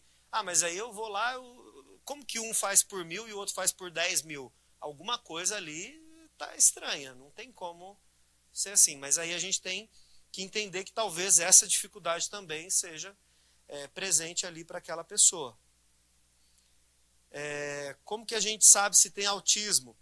A gente precisa fazer uma avaliação múltipla. Vamos pensar que essa pergunta aqui é de alguém que já é adulto, né? Porque se fosse criança a gente estava vendo sinais lá. Então, como que a gente começa a fazer isso? Normalmente a gente procura um médico, o médico vai pedir uma avaliação neuropsicológica. Essa avaliação, ela vai passar por tudo isso que a gente falou aqui. Inteligência, memória, atenção. E aí, dentro de tudo isso, com entrevistas com pessoas que conhecem essa pessoa, esse laudo ele vai trazer uma hipótese de diagnóstico. E aí, a partir dessa hipótese, é que a gente fecha esse diagnóstico ou não.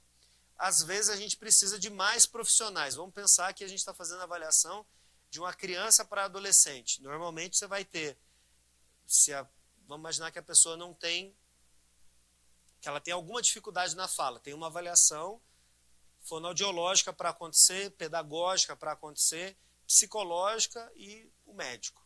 Dependendo do caso, vai ter que entrar uma terapia ocupacional, mas é muito mais difícil quando a gente tem esse profissional à disposição. Assim, é mais complicado. Então, é importante entender que a avaliação do autismo ela não é feita com aqueles testes que tem de 10 perguntas na internet. Aquilo lá só atrapalha. Porque aí a pessoa já põe um negócio na cabeça, ela já chega... A maior dificuldade que eu tenho é tirar da cabeça da pessoa que ela tem alguma coisa para depois poder saber se ela tem mesmo ou não. Porque ela já vai vendo um negócio na internet, aí tem lá um negócio assim, autistas vão dormir e fazem assim. Ah, eu sou autista, eu não consigo dormir se eu não fizer assim com a mão. Não tem um critério diagnóstico. Torce a mão quando dorme? Não tem. Mas a pessoa vai pegando aquelas coisas que é dito na internet e assumindo aquilo como verdade. E não é assim que funciona. Uma pergunta muito boa aqui é como podemos ajudar uma mãe além da oração. Ah, essa daqui também tem a ver com aceitar o filho e tal. Pastoreando, acompanhando, vivendo a vida dessa pessoa, porque o nível de sofrimento dessa mãe já é grande. Então a gente precisa amparar, acolher a mãe primeiro, para depois a gente conseguir fazer alguma coisa pela criança, porque senão a gente não vai chegar lá nisso, tá?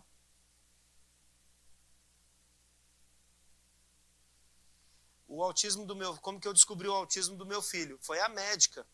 Ela começou a falar que ele tinha um desenvolvimento que estava atrasado, e aí teve essa situação dela apontar algumas coisas, eu falar que não era, e aí a gente fez todo um processo de avaliação, quando ele era ainda bem pequeno, com um ano, não chegava a 2, e agora, com quase 8, ele está fazendo outra avaliação, porque quando ele foi avaliado a primeira vez, ele ficou com o nível de suporte 2, ele não falava.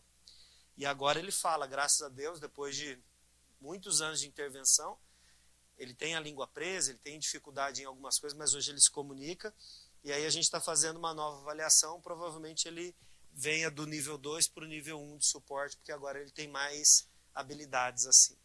Mas é um processo difícil, não é simples não. E agora e a avaliação que ele fez incluiu todos esses que eu falei aqui, né?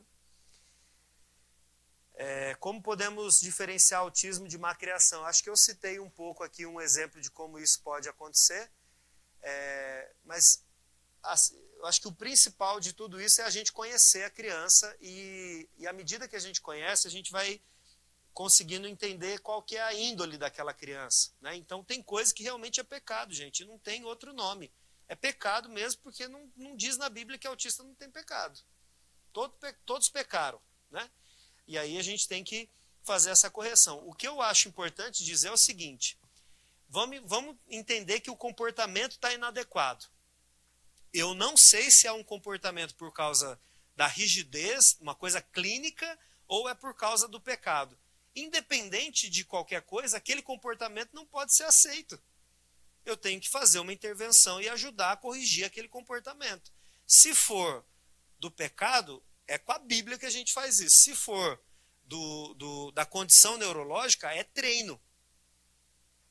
Em ambas as situações tem que ter paciência, tem que ter escuta, tem que ter treino, tem que ter acompanhamento. Mas o que não pode acontecer é falar, ele é assim, deixa o comportamento acontecer mesmo, está tudo bem. Isso não é aceitável.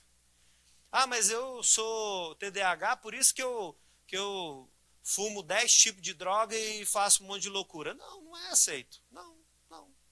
Ah, mas é porque eu sou hiperativo. Ué, tem remédio para diminuir a hiperatividade, tem treino para diminuir a hiperatividade, tem responsabilidade para assumir, tem um monte de coisa para ser feito. O que a gente não pode é misturar as coisas. E aí eu acho que deu para entender. Independente se é uma coisa ou outra, o comportamento precisa ser alterado. Precisa ser mudado aquele comportamento. Agora, a estratégia para mudar o comportamento é que é o X da questão. A gente vai fazer como igreja um papel e, tendo essa parceria com a família inclusive pode levar isso para quem está cuidando na parte terapêutica e falar, ó, na igreja está acontecendo esse comportamento. Bom ou ruim. Ó, lá ele está tendo esse comportamento aqui, está sendo excelente. Então vamos implementar nas outras coisas. Não, agora o comportamento é ruim. Vamos corrigir no que for necessário.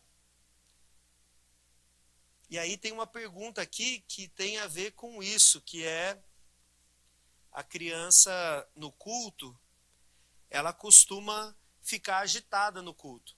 A primeira coisa que a gente precisa entender dessa criança que está agitada no culto é que estímulo sensorial que está incomodando ela. Provavelmente tem alguma coisa física, auditivo, visual, roupa, que está incomodando ela. Então, um caminho seria a gente tentar trazer essa criança com uma roupa mais confortável possível, porque aí a gente já diminui uma questão que é o tátil. A gente pode... Tem crianças e crianças, mas talvez a gente possa preservar essa criança de muito abraço, muito beijo, muita coisa. Mas tem criança que precisa disso, então aí é outra coisa. E aí, essa agitação provavelmente ela está relacionada com esses incômodos. Então a gente vai diminuindo essas coisas e vai fazendo esses treinos que eu falei que a gente pode fazer em casa. Ah, mas eu já estou fazendo os treinos e não está dando resultado. É uma coisa que muita gente fica com dificuldade, mas aí a gente pode, dependendo do prejuízo que isso está causando, a gente pode pensar em uma medicação. Nossa, aí já acabou a casa, né? Vamos ter que pôr medicamento, aí já ficou. É uma hipótese, se tem prejuízo. Se não tem prejuízo, a pergunta é, será que não é agitado só porque é criança mesmo? Independente de pensar que tem um transtorno? Talvez é só porque é criança mesmo, tem criança que é agitado. Agora, o que essa criança faz fora da igreja? Se ela fica em casa só no celular, provavelmente na igreja ela vai pintar e bordar mesmo, porque ela não tem estímulo suficiente para poder ficar presa no culto como ela tem num celular. E aí você vai trazer na igreja e vai deixar com o celular? Não parece também uma possibilidade muito viável, entende? Tem várias coisas aqui que podem ser para a gente pensar. Mas, com certeza, assim, ó, eu tenho talvez uma visão até muito paciente com determinadas coisas. Na minha igreja, quando tem uma criança lá fazendo bagunça e os adultos começam a olhar, eu chamo a atenção dos adultos. Eu falo, ó, criança, ela está aí, mas assim, os adultos conseguem focar aqui. Então, foca aqui e deixa a criança lá. Agora, isso não significa que a gente deixa a criança, porque aí tem uma questão de entender o que é direito e o que é dever. E no culto público, o culto é de todo mundo, então também não é razoável que a gente deixe isso acontecer ao longo do tempo sem fazer alguma coisa. No primeiro dia vai ser 100% de barulho, no outro dia vai ser 99%, depois 98%. A gente tem paciência para fazer isso, mas isso precisa ir se organizando. Por quê? Porque não é só a igreja. Provavelmente essa família já deixa de fazer muita coisa porque ela não quer sair, por exemplo, numa lanchonete, porque se ela vai na lanchonete a criança não para. Então, isso vai diminuindo as chances de socialização. Eu vou dar um exemplo aqui que é bem triste, mas é real.